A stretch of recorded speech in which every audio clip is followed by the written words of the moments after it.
Olá, após no último vídeo termos visto a primeira lei da termodinâmica, vamos agora abordar duas propriedades dos materiais que são bastante importantes para o estudo da termodinâmica, que são o calor específico e o calor latente. Estas propriedades surgem porque quando queremos analisar determinados sistemas termodinâmicos, é importante conhecermos a resposta desses sistemas à transferência de energia sob a forma de calor. E o calor específico e o calor latente são as propriedades que medem essas respostas. O calor específico, também conhecido por capacidade térmica mássica, diz-nos como varia a temperatura do sistema à medida que lhe fornecemos calor. O calor latente dá o calor que temos que transferir para um sistema mudar a sua fase, por exemplo, de fase sólida para fase líquida. Para perceberem exatamente o que acontece, vamos considerar o caso da água. Imaginem que vão ao congelador, tiram alguns cubos de gelo e colocam numa dada panela. Naquela panela, metem os cubos de gelo e começamos a aquecer a panela. O que é que será que vai acontecer? Colocamos um termómetro dentro da panela e a panela é suficientemente grande e está tapada.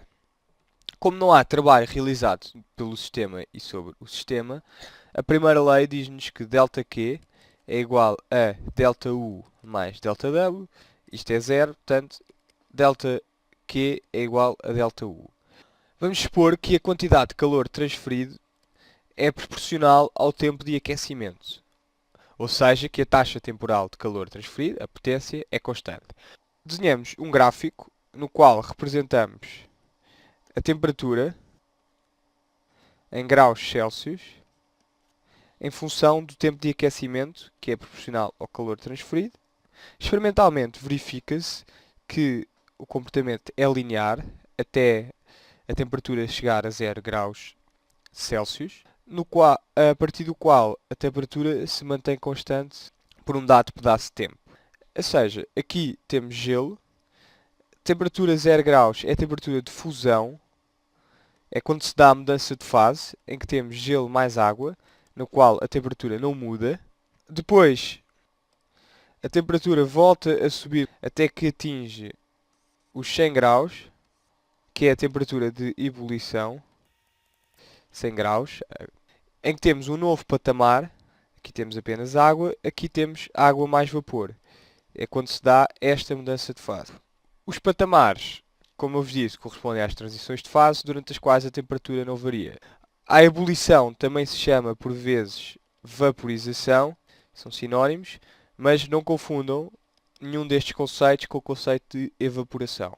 Nestes patamares temos que o calor transferido é proporcional ao tempo t, é constante com a temperatura. Experimentalmente também se verifica que é proporcional à massa da amostra.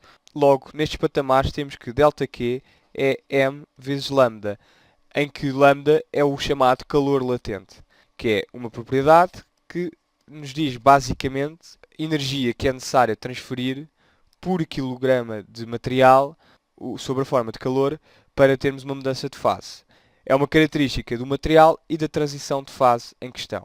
Por exemplo, para a água temos que o lambda de fusão é igual a 3,33 vezes 10 elevado a 5 joule por quilograma, enquanto que o lambda de vaporização, ou de ebulição, é igual a 2,26 vezes 10 elevado a 6 joule por quilograma menos 1. Como esperado, para a água temos lambda de vaporização maior que lambda de fusão. Notem que aqui é um 5 e não um 6.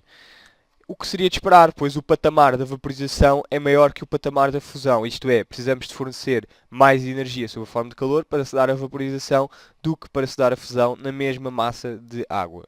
Fora dos patamares, t em função do tempo é uma reta. E o que é que isto significa?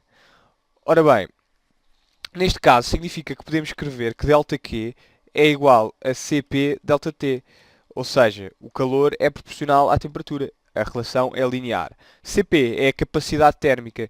Verifica-se também experimentalmente que Cp é proporcional à massa, ou seja, podemos escrever Cp na forma m vezes uma constante, que é o Cp pequenino, Cp minúsculo, C é minúsculo, em que Cp é o calor específico ou capacidade térmica mássica. Cp é o calor necessário para subir uma unidade de temperatura por unidade de massa. Porquê? Porque o ΔQ é M, Cp minúsculo, ΔT. Passamos M e ΔT para o outro lado e temos a quantidade de calor que é necessária fornecer por unidade de massa e unidade de temperatura.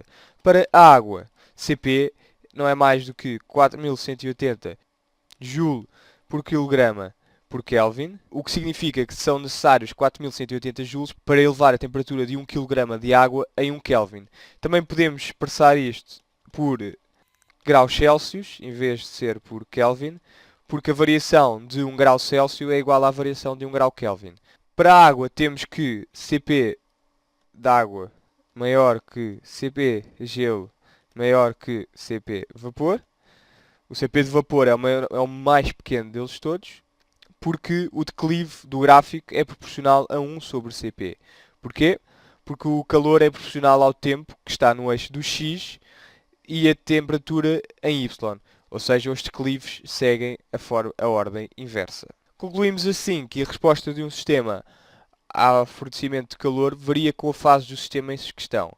Varia também com o material do sistema e vimos também que na mudança de fase o comportamento do sistema mudava radicalmente. Por agora é tudo e no próximo vídeo vamos analisar o teorema da equipartição da energia. Até à próxima.